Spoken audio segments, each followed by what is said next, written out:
Ten, ten, ten, ten, ten, ten.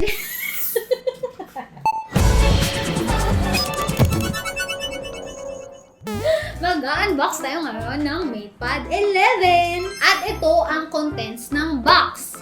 Quick start guide, warranty card, ejector tool, stylus and mga extra nibs, supercharged power adapter, at yung MatePad 11 tablet syempre. For the design, matte black, medyo madumihin nga lang kasi may mga fingerprints, ayan, kitang-kita nyo naman. Pero di masyadong halata kasi pag black, premium yung feel na agad matik. Meron nga pala siyang kasamang smart magnetic keyboard. Ang cute lang niya, mukha lang siyang matutumba pag itatayo mo, pero sturdy naman. Lightweight and matikit talaga yung magnet niya. Mayroon siyang IPS LCD 10.95 inches display, 86% screen to body ratio with 120Hz refresh rate. So smooth na smooth para sa ating eyes. One of the highest refresh rate ang 120Hz sa tablet industry. So, ang default settings ng display niya is naka-dynamic. Meaning, nag-auto-adjust siya kung anong refresh rate na recommended sa task na ginagawa mo. Which is good kasi nilolower niya yung power consumption mo. Pero kung gusto mo yung todo bigay, give na give, set mo sa high. So, always 120Hz siya. So, expected na maganda yung response nito pag nagdo-drawing or naglalaro na ako.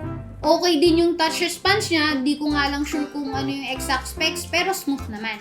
And in fairness, mataas yung color gamut niya, ang vibrant. Mabilis ang touch response niya at 2 ms, walang lag, and RAR sa 4096 pressure sensitivity. Sarap-sarap, kasi same feeling na yan sa graphic drawing tablet eh.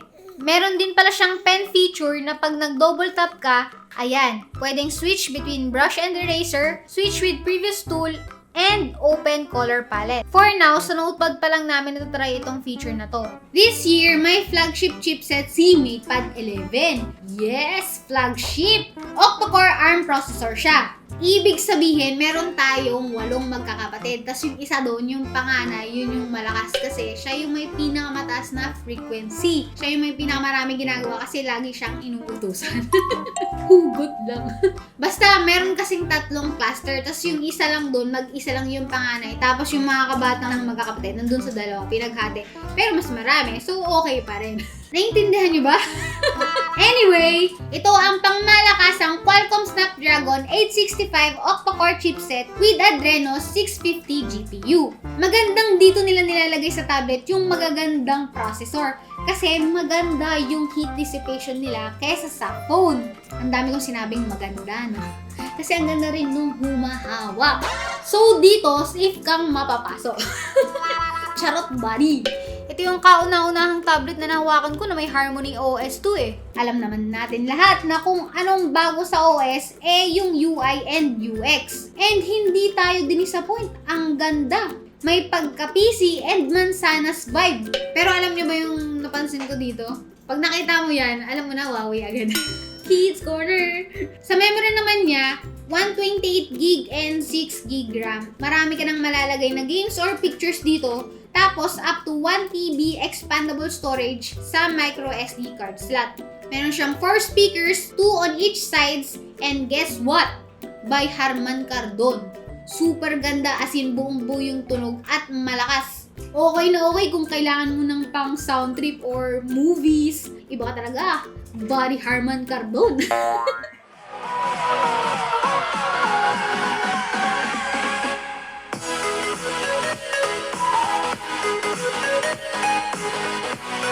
Doon naman tayo sa weight. Meron siyang 485 grams. Hindi siya ganun kabigat, hindi rin siya ganun kagaan. Tamang bigat lang. Kaya, bili na kayo.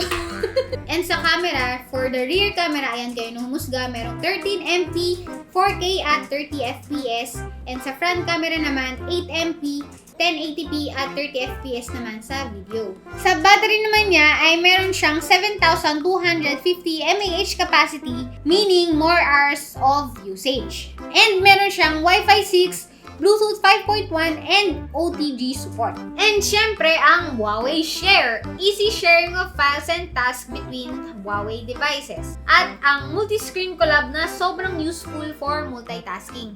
26,999 pesos itong Huawei MatePad 11. Availability nito is on August 14 onwards. May kasamang freebies sa pan-purchase na Huawei M Pencil 2nd Generation and Huawei MatePad 11 Slim.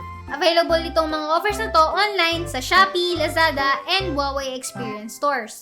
Meron nga ako nakitang features sa OS kung nakikita niyo. Pero di-discuss ko na lang yan sa full review. Ikaw ba? Ano bang gusto mong malaman dito sa MatePad 11? You know the drill. Comment down below. So if you like this video, give us a thumbs up, share this on Facebook, subscribe, click the bell button para ma-update kayo sa latest videos namin.